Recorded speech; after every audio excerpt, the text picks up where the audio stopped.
আসসালামু আলাইকুম। গত দুইটা তিনটা লেকচারে আমরা দেখছিলাম হলো একটা বিন্দু দেওয়া ছিল, একটা সমীকরণ, একটা থিটার মান বের করতে বলা হয়েছিল। রূপান্তরিত সমীকরণ কি হবে? আজকে আমরা দেখব হলো রূপান্তরিত সমীকরণ দেওয়া আছে, বাট বের করা লাগবে হলো থিটার মান কত। তো থিটার মান বের করার জন্য সহজ একটা সূত্র আমাদেরকে মনে রাখা লাগবে। সেইটা হলো tan 2 theta equal to 2h divided by a minus b। আমরা সূত্র দেখছিলাম ax square plus 2hxy plus by square equal to 0। এই ইকুয়েশন থেকে সমমাত্রিক দ্বিঘাত সমীকরণ এটাকে বলা হয়। এইটা থেকে থিটার মান এটা আমরা থিওরিতে প্রমাণ করছিলাম। এখন এই সূত্রটা ইউজ করে আমরা হলো কি করব, থিটার ভ্যালুটা বের করব। তো ফার্স্ট অফ অল আমাদেরকে যেই কাজটা করা লাগবে সেটা হলো যেখানে স্থানাঙ্ক যে আমরা বের করে রাখছি x = x1 + 2 y = y1 + 3, এইখানে এই এক নম্বর সমীকরণ এইটাকে ধরবো আমরা হলো এক নম্বর সমীকরণ। এই সমীকরণে আমরা এই মানটা বসাই দেব জাস্ট। তাহলে এই মানটা বসাই দিলে কি হয় দেখো, x1 + 2 whole square plus 2 x1 + 2 x + 3 y + 3 plus 3 y + 3 whole square minus 18 x + 2 minus 22 y + 3 plus 50 equal to 0। এই সমীকরণটা থেকে আমরা যদি একটু অঙ্কটাকে ছোট করে নেই তাহলে ক্যালকুলেশন আমাদেরকে করা লাগবে। তো ক্যালকুলেশন করে নিলে বিষয়টা এমন আসে যে 3x² plus 2xy plus 3y² equal to 1। এটাকে আমরা ধরে নেব কত নম্বর সমীকরণ? 2 নম্বর সমীকরণ। এখন এই 2 নম্বর সমীকরণকে আমাদের করা লাগবে কি, যে x = x1 cos theta minus y sin theta, y = x1 sin theta plus y1 cos theta। ওকে, এবার এখানে লেখা লাগবে যে থিটা কোণে আবর্তন করলে এই 2 নং সমীকরণ হবে রূপান্তরিত সমীকরণ। অতএব এই যে আমাদের 2 নং যে সমীকরণ, এইখানে আমরা এবার কি করব, থিটার মান বের করার জন্য এই xy এর ভ্যালুটা এবার বসাই দেব এই 2 নম্বর সমীকরণ। তাহলে কি হয়, এখানে 3 × x cos theta minus y sin theta whole square plus 2 × x cos theta minus y sin theta। এরপরে কি আছে, y এর value x sin theta plus y cos theta plus 3x sin theta plus y cos theta equal to 1 whole square। এবার দেখো এই ইকুয়েশনটা দেখতে কিছুটা আমাদের এই সমীকরণের মতো হয়ে গেছে। তো এইখান থেকে আমরা ধরে নিব যে x = লিখতে পারি, a = লিখতে পারি 3, h = কি লিখতে পারি 2h। এখানে ফর্মুলা ছিল 2h, তাহলে 2h = 2, তাহলে h = কত হবে 1 হবে। a = কত নিলাম 3। এবার এখান থেকে আমরা লিখব হলো xy পদ অপসারণ এর জন্যে লিখতে পারি tan 2 theta = 2 divided by 3 minus 3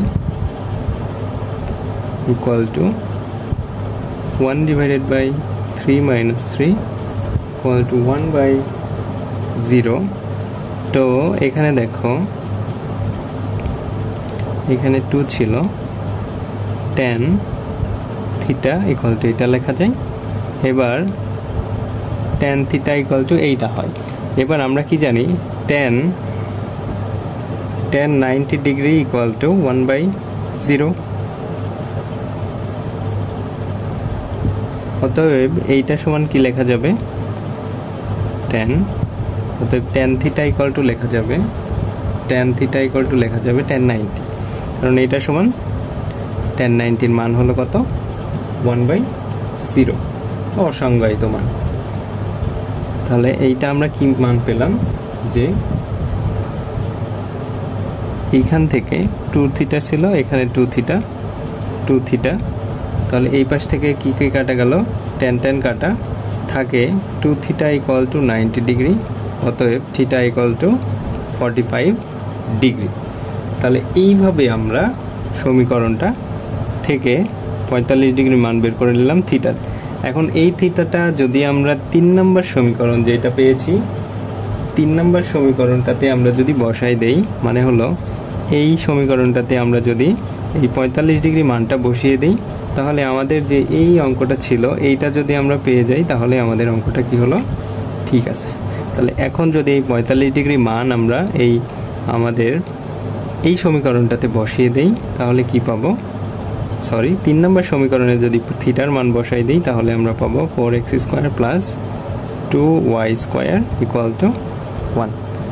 এটাই হলো আমাদের সলিউশন এই ম্যাথে।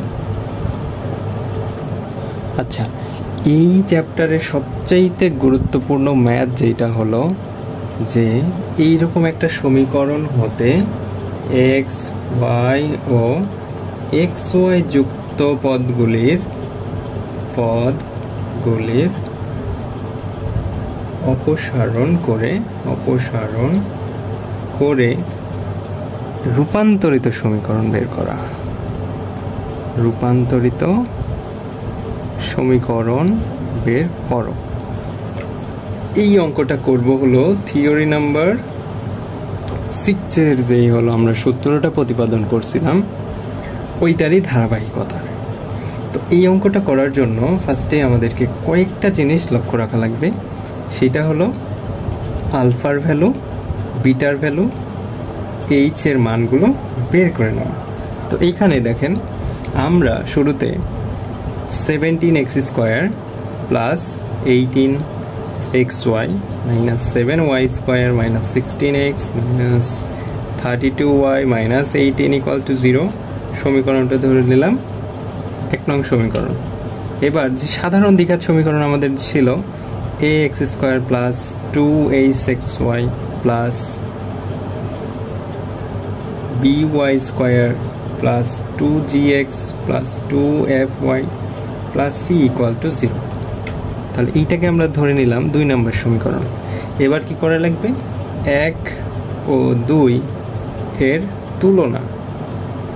তুলনা করে আপনাকে এখান থেকে a equal to 17, b equal to -7, h equal to 9, g equal to -8, f equal to -16 and then c equal to -18, c equal to -18 আপনি বের করে নিলেন। এবার আপনাকে করা লাগবে কি, যে একঘাতের পদ অপসারণের জন্য মূল বিন্দুকে আমরা যে গতবারকে আমাদেরকে দেওয়া ছিল যে 1 -1 2, 3 এমন বিন্দুতে স্থানাঙ্ক পরিবর্তন করা লাগবে। তো এখানে মূল বিন্দুকে আলফা বিটা বিন্দুতে স্থানান্তর করা লাগবে, স্থানান্তর করে পাই। তাহলে আলফা বিটা বিন্দুতে স্থানান্তর করলে আমরা আমাদের আরেকটা থিওরি ছিল যেখান থেকে আমরা প্রমাণ করছিলাম যে fh minus bg divided by ab minus h square and then beta equal to লেখা যায় হলো gh minus af divided by ab minus h square. মানটা আপনারা মুখস্থ রাখবেন, এইটা খুবই দরকারি।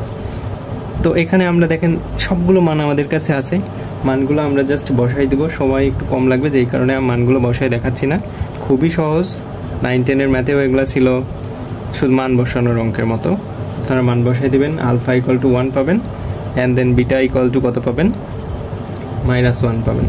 তো এখন এখানে আমাদেরকে এই যে আমরা আলফা বিটার মানটা বের করে নিলাম, এখন এখানে আমাদেরকে আরেকটা কাজ করা লাগবে, সেটা হলো 1 নম্বর যে সমীকরণ ছিল আমাদের, এই 1 নম্বর সমীকরণের 1 নম্বর এর এক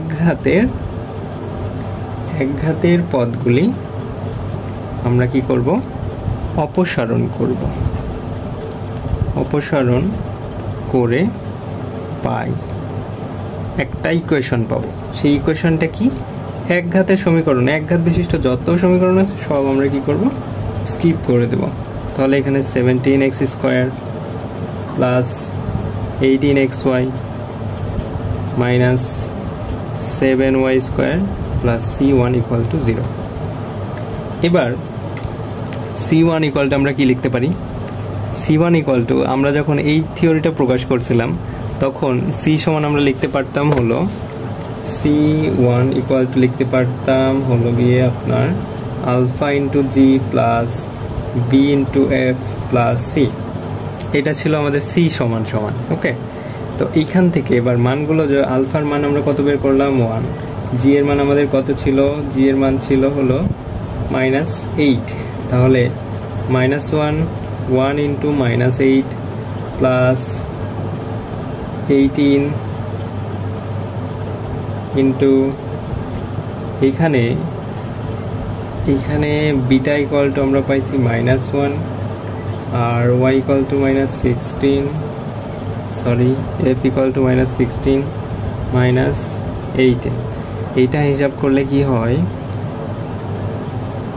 এইটা হিসাব করলে হয় হলো আমাদের -10। তাহলে c1 ইকুয়াল টু আমরা কি লিখতে পারি, -10 লিখতে পারি। এইবার এইখান থেকে আবার আমাদেরকে কি করা লাগবে, again xy পদ অপসারণ করব, অপসারণ করে থিটা কোণে আবর্তন করবে, থিটা কোণে আবর্তন করে, থিটা কোণে যখন আবর্তন করবে, থিটা কোণে আবর্তন করলে কি হবে, এইখানে একটা রূপান্তরিত সমীকরণ পাবো, সেইটা হবে থিটা কোণে আবর্তন করে রূপান্তরিত ইকুয়েশন হবে হলো a1x² plus b1y² equal to 10। এইটাকে আমরা বলবো 4 নম্বর সমীকরণ। এখন আমাদের মেইন কাজ শুরু হবে, যেখান থেকে আমাদের a1 এর ভ্যালু বের করতে হবে, b1 এর ভ্যালুটা বের করা লাগবে। তো আমরা এই ক্ষেত্রে 6 নম্বর থিওরি যখন প্রমাণ করছিলাম তখন a1 plus b1 equal two আমরা লিখছিলাম হলো a প্লাস b। ওইটারই ধারাবাহিকতায় এখানে কি লেখা যাবে, a1 plus b1 equal two হয় কত, মান বসাই দিলে জাস্ট 17 - 7 ইকুয়াল টু কত, 10। a1 b1 ইকুয়াল টু কি ছিল, ab মাইনাস h²। এখানে যদি a b এর মান বসাই দেই 17 ইন্টু -7 মাইনাস h এর ভ্যালু কত ছিল, h এর ভ্যালু ছিল 9²। তো এইটাকে ক্যালকুলেশন করলে আসে -200। এইবার আমাদের আরেকটা কাজ করতে হবে, a1 মাইনাস b1, আমরা জানি a minus b whole square equal to লেখা যায় a plus b whole square minus 4ab। ওই সূত্রটা এখানে আমরা অ্যাপ্লাই করব। তাহলে a1 minus plus b1 whole square minus 4a1 b1। দেখেন এখানে আমরা আগেই মান বের করে রাখছি না, যে এটা সমান মান বের করেছিলাম 10, এটা সমান 4 ইন্টু -200। তাহলে এইখান থেকে বর্গ করলে কি হয়, 100, 800, 900কে বর্গ করলে হয় হলো 30। তাহলে a1 minus b1 equal two পেলাম আমরা করো 13। এইবার এইখান থেকে এই যে আমাদের a1 plus b1 equal to 10 এবং a minus b equal to কত পাইছি, 30। এই দুইটাকে আমরা যদি সমাধান করি তাহলে a1 ইকুয়াল টু 20 আর b1 ইকুয়াল টু -10 পেয়ে যাই। এইবার আমাদের রূপান্তরিত যে 4 নম্বর সমীকরণ ছিল a1x² plus b1y² equal to 10, ওই সমীকরণে আমরা a1 এর মান এবং x1 এর মান বসাই দিই, b1 এর মানটা বসাই দিই। তাহলে এখানে আসতেছে 20x² minus 10y² equal to 10। 10 common নিলে থাকে হলো 2x² minus y² equal to 1। এটাই হলো আমাদের রূপান্তরিত সমীকরণ। আশা করতেছি বুঝতে পারছেন। এই চ্যাপ্টারে যতগুলো ম্যাথ ছিল সবগুলোই সলভ করে দেওয়া হয়েছে। ধন্যবাদ।